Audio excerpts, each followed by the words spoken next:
Did you know that dreams are very, very powerful, and it's really a way for God to speak to you? Okay, did you know that?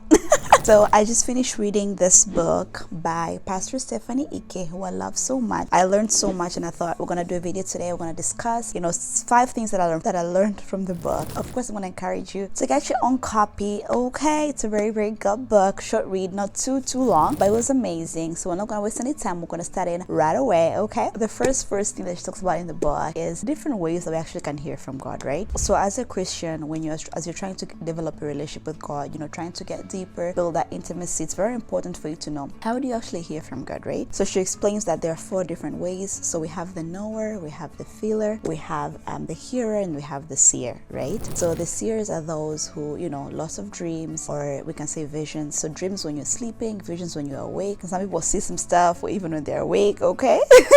And then we have the hearers. So hearers are audible. So some people hear the audible voice of God, or just hear the God internally. We can say that's when you're hearing with your own thoughts, right? And then we have the feelers. So feelers, it's basically they need to experience peace before they move on with something. They know it's God when they can feel that peace within their spirit. They know that this is God, saying that it's okay to proceed. And then whenever they feel, kind of like unsettled, I can say, then they know for sure that is not God. And then the last one was the knowers. So knowers is like when you just know, right? You just know, like, I had to be at this place. I just know I need to go to this place, that sort of thing. The person gonna ask, like, how did you know? Like, how did you know? You're like, I just know, I just know it, like, that sort of thing. And then of course, as Christians, we experience all 4 different points in time, but for some people it's more than the other, right? So for you as a Christian, figure out what is the way that you've noticed from the previous experiences that you hear the God the most, okay? And then the second lesson was, not all dreams are to be taken seriously. And the reason for this is because not all dreams are from God. There are mainly 3 sources that we can get our dreams from. It could be from God, yes, but also could be from Satan. It can also be from self, right? Self, like our soul, like our emotions, our thoughts, our will, right? So dreams could also be from us. Sometimes I've even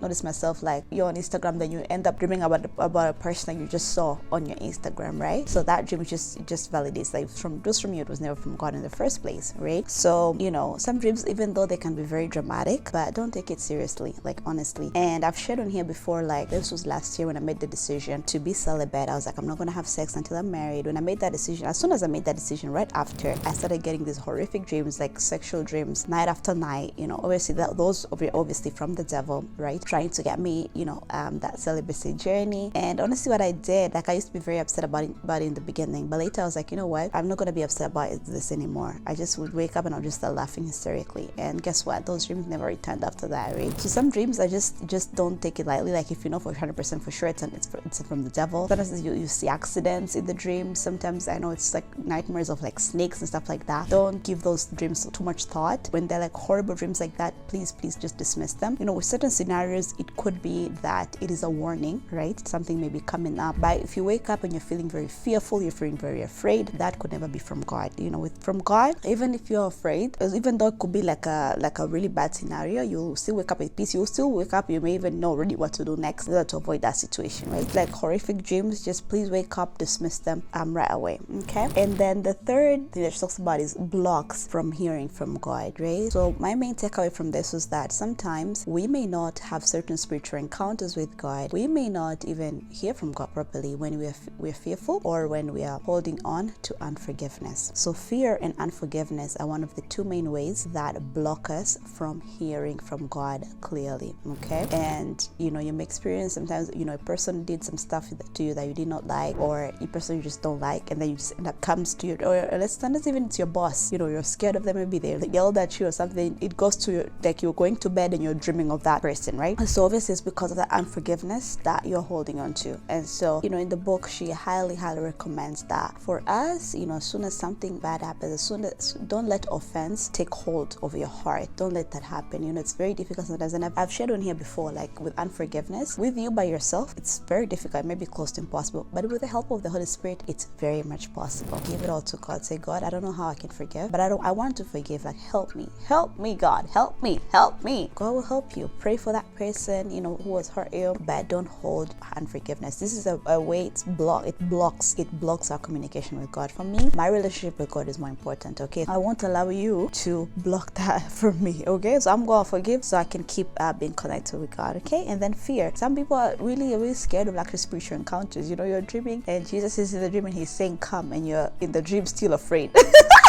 Even though it's Jesus himself calling you, right? So that needs to be addressed. And it's the same way with unforgiveness. God help me, like I'm a fearful person, but it's very important that you read your word. Okay, you read your word. That comes from the word. You hold on to hope. So fear, what counters that, what helps with that is just having hope in God, you know, having hope that he, you know, has the best plans for you, that he loves you, he cares for you, and don't be afraid, don't be fearful. Okay, the fourth lesson that I learned was when it comes to perhaps you want to hear from God through your dreams, because that is also feel like it's the best way, because when you're asleep, you know, all your guards are down, you know, not too much thinking going on there, and it's a very good place to actually hear from God, right? And in order for this to happen, preparation is key. Okay, preparation is key. If you are currently feeling like I really want to hear from God, like God, please, like what steps do I take next? Like, you know, you may be facing a big decision that you need to make, and you really want, you know, to figure out what is the next step. And it could, as I mentioned, could be in any of the four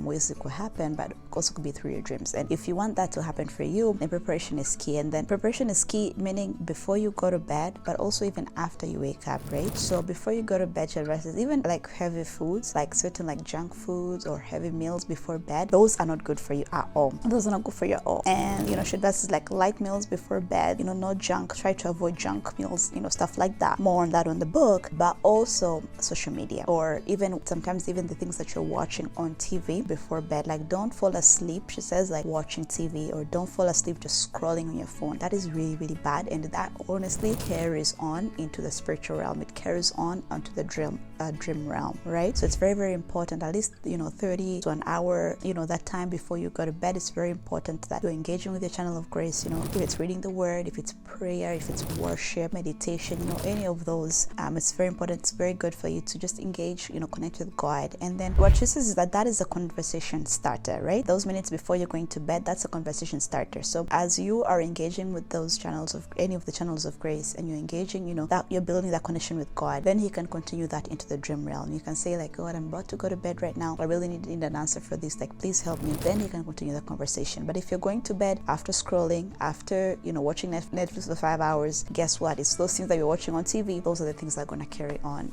into your dream realm. Can God have mercy and still talk to you anyway? Absolutely. That could always happen. God can do whatever he wants. But we're saying for people who want to be intentional about these things, this is what you do. Okay? And then the last point was what you do when you wake up matters. And she says even the first 90 seconds. Honestly, this is something I learned from the book, because I honestly never even thought about it in the first place. You know, I wake up, you know, automatically I'm taking my phone, I'm shutting down that alarm. That is, I'm on Instagram as soon as I wake up, which is really bad. But in order for us to take this dream thing seriously, when we wake up, it's very important that, you know, even if you have to shut off your alarm, whatever, but don't hop on your Instagram, don't hop on your Twitter in the morning. Okay? If you have a journal, for her, she has a journal right by her bed. She writes down the dream. If she had a dream, she would write it down right away. And also just, you can get into prayer right away. You can wake up if it's prayer or worship right away, and you're giving it all to God. Like for me, what I've been starting to do when I wake up, I've been saying to the Holy Spirit, sometimes I don't remember my dreams, but I'm like, if there's a dream that I dreamt that I need to remember it, please bring it back to my memory. Like, please help me. And you would find sometimes during the day that dream just pops up, and you're like, oh my gosh, I actually dreamt about that. I even forgot about that, right? Very important. So those first 90 seconds, very important.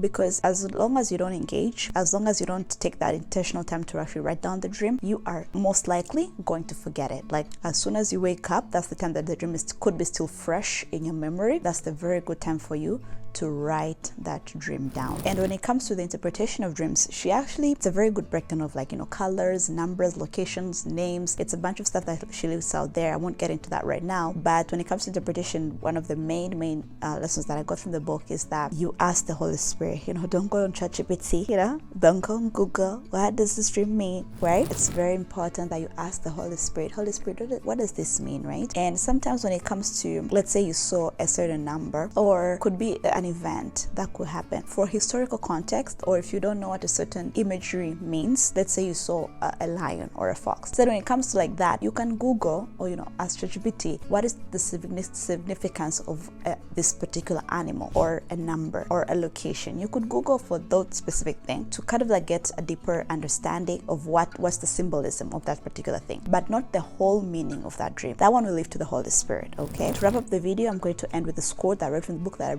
I love the quote. I took a picture of it. So the quote says, "You're a child of God. You playing small does not serve the world. There is nothing enlightening about shrinking." Okay, basically, as a child of God, we are meant to be shining out here. We are meant to be the lights of the world. We're meant to be the salt of the earth. Okay, the glory of God needs to be all over us. Okay, and I really love that. Perhaps right now you're in a stage where you haven't started living out your purpose yet. That glory is not shining just yet. That is okay. That is okay. That is fine. That could be the starting point, but don't remain there. Don't remain there. Please don't remain there. Begin to engage, begin to inquire with the Holy Spirit, begin to get closer to God. Okay, and your purpose will be revealed. Steps you need to take will be revealed, and that glory of God will be all over you. Okay, it will be shining. You'll be shining all over the place. Okay, it's my hope that you are blessed today by this video. Let me know the lesson that you have loved the most out of the fact that I've shared. Please comment what the dream was. What did you get from the dream? What did the Holy Spirit tell you about it? I would love to hear from you. And then of course I do have a PDF